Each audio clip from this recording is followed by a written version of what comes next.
What's remarkable about the Serengeti today, as it was 50 years ago, is that it maintains an intact ecosystem, a phenomenal migration of wildlife, just as it was 2-3 million years ago. What's really changed though today is the number of people that are living around the national park. In 50 years ago, when Bernard Jimek was here, you couldn't really see these kind of activities happening at these places. In the early 1950s, Professor Bernhard Jimek made his inaugural trip to the Serengeti region. Although FZS has operated here ever since that time, the area itself has changed dramatically. Human population has more than quadrupled in size and is by far the greatest threat this ecosystem faces. As a result, FZS has adopted a holistic approach to conservation, which means putting the focus both on protecting wild areas, but just as importantly, working with the communities that surround them. Communities within the Serengeti ecosystem can benefit the park through several ways. One, many of the natural resources are actually on village land, on community land. And so engaging with communities and helping them to manage those resources effectively also provides additional support to the resources used by the entire ecosystem. Dennis Wrench is the project manager of FZS's Serengeti Ecosystem Management, and today he and his team are visiting the Loliondo Game Controlled Area.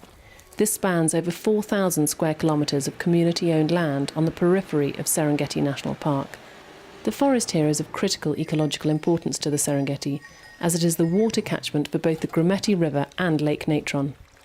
But now even this precious resource is under grave threat. So he's explaining this area that we're seeing now would have been densely forested just not even 1 year ago. But this was opened up to make room for a farm. And you can still see some of the remnants of the trees, some of these dried and fallen trees which were previously part of the forest. A contiguous forest all the way from the top of that hill across this shamba, this farm, and to the forest which is opposite us here. Many of the Maasai here would traditionally have been nomadic pastoralists, moving with their cattle during the changing seasons. But increased population pressure is changing their habits, and recently there has been a shift towards agricultural expansion, putting huge pressure on the natural resources. For FZS, our goal is to see that this forest is well protected for the benefit of the communities to continue to have their forest products and also to have their nice clean water like this one we see here. But more importantly, to protect these forest and water sources so that the water can continue to flow towards the Serengeti National Park. Dennis and his team play a crucial role. For long-term sustainability and success, they must devise ways for communities to see the tangible benefits from conservation. Beekeeping is one such initiative that is bringing both financial benefits to the people at the same time as protecting the forest.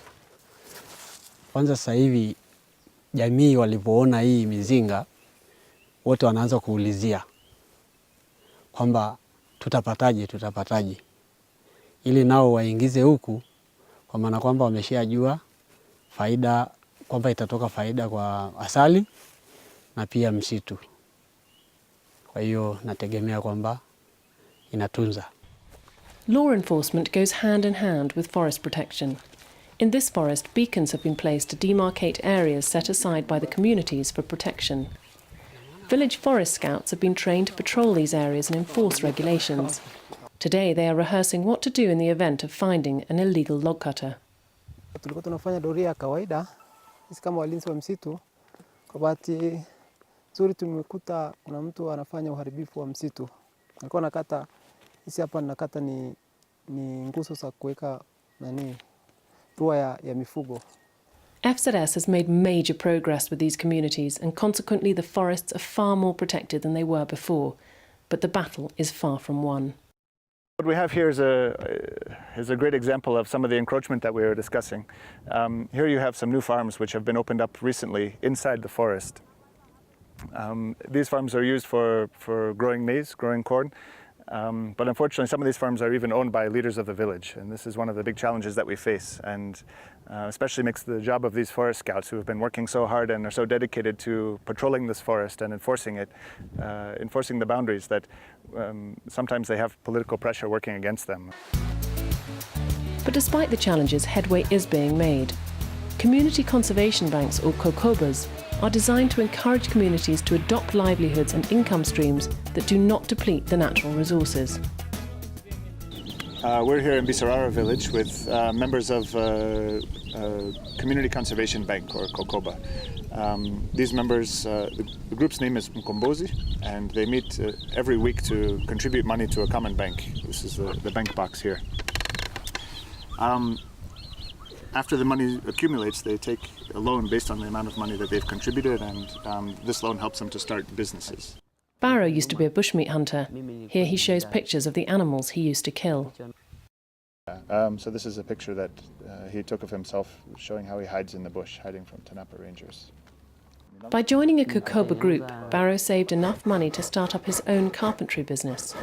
This is not only more sustainable, but is also more profitable than bushmeat hunting. For Barrow, it has been a welcome change. Here we see that through Kokoba and through stopping hunting, he's actually been able to build a house, support his family, pay school fees and all of that. So certainly the needs of the communities have to be met, and I think there's a real potential for them to be met through programs like Kokoba rather than through income from bushmeat hunting. For Dennis, working with communities and encouraging them to protect wildlife is no easy task. Yet despite the challenges, he has seen a positive impact from his work, and he believes that the future remains bright. It's an incredibly resilient ecosystem, and by at least addressing some of these threats and managing things in a sustainable way, I do believe that there's a good chance that many of the resources that we see now, many of the wildlife, will be here for future generations.